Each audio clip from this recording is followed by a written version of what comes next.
Welcome to my channel. तो आज हम बात करेंगे फ़ैट मेटाबॉलिज्म पे। जैसे कि आपको पता है कि हर मेटाबॉलिज्म को हम कैटाबॉलिज्म और एनाबॉलिज्म में डिस्ट्रीब्यूट करते हैं।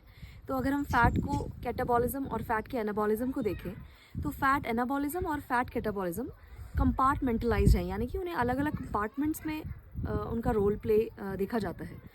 तो सबसे पहले हम समझते हैं कि फ़ैट एनाबॉलिज्म यानी कि लाइपोजेनेसिस क्या होता है। मैंने अपनी पिछली वीडियोस में आपके साथ शेयर किया था कि जब कार्बोहाइड्रेट मेटाबॉलिज्म होता है, यानी कि ग्लाइकोलिसिस और ग्लाइकोजन फॉर्मेशन के बाद भी जब बॉडी में कार्बोहाइड्रेट बच जाता है, तो फिर वो एक्स्ट्रा कार्बोहाइड्रेट आपकी बॉडी में via acetyl CoA carboxylase enzyme, वो एक ऐसा एंजाइम है जो अपरेगुलेटेड रहता है आपकी बॉडी में जब आपकी बॉडी में एक्स्ट्रा कार्बोहाइड्रेट है। तो वो एक्स्ट्रा कार्बोहाइड्रेट एसिटाइल कोए से मेलोनाइल कोए में कन्वर्ट होके और फैटी एसिड बायोसिंथेसिस कराता है। तो दो रास्ते हैं बॉडी में फ़ैट के बनने के। एक तो जब आप एक्स्ट्रा कार्बोहाइड्रेट खाओ तो वो डायरेक्टली फ़ैट में कन्वर्ट होता है, और दूसरा जब आप डायरेक्ट फ़ैट खाएं।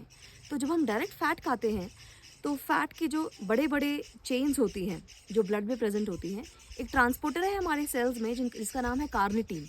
वो कार्निटीन ट्रांसपोर्टर अटैच हो जाता है उन फैटी एसिड चेन्स के साथ और फिर ट्रांसपोर्ट करा जाता है उन्हें माइटोकॉन्ड्रिया में।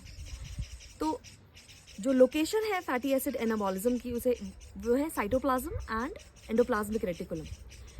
इसके कॉन्ट्रेरी अगर हम बात करते हैं फैटी एसिड कैटाबॉलिज्म की, तो फैटी एसिड कैटाबॉलिज्म हमारी बॉडी में तब होता है जब हमारी बॉडी में ग्लूकोनियोजेनेसिस एंड ग्लाइकोजेनोलिसिस की डाउन रेगुलेशन हो गई है, यानी कि आपकी बॉडी में अब कार्बोहाइड्रेट प्रेजेंट नहीं है कहीं किसी भी सोर्सेज से जिससे कि आप एटीपी डिराइव कर सकें, और अब हमें एनर्जी लिपिड से ही चाहिए। तो उन कंडीशंस में जो फैट ऑक्सीडेशन होता है, यानी कि लिपिड कैटाबॉलिज्म को हम फैट ऑक्सीडेशन भी कहते हैं और उसे फ्रीक्वेंटली हम बीटा ऑक्सीडेशन भी कहते हैं। ये प्रोसेस माइटोकॉन्ड्रिया में ही होता है। तो हर एक सेल की माइटोकॉन्ड्रिया में बीटा ऑक्सीडेशन होती है, यानी कि जब आपके बॉडी में carbohydrate that is the first fuel of energy present नहीं है, तो जो सेकेंडरी फ्यूल है जो कि फैट है वो कैटाबोलाइज होके यानी कि ब्रेक डाउन करके एनर्जी प्रोड्यूस कराता है। तो ये रहे दो रास्ते फैट मेटाबॉलिज्म के, एक है फैट कैटाबॉलिज्म और एक है फैट एनाबॉलिज्म। कैटाबॉलिज्म तब होता है जब आप स्टारवेशन में हैं और आप कार्बोहाइड्रेट्स नहीं खा रहे हैं, उस टाइम पे फैट आपकी बॉडी में एनर्जी प्रोवाइड कराता है, और एनाबॉलिज्म तब होता है जब आप एक्सेस में फूड खा रहे हैं। So that's all about my video and thanks for watching.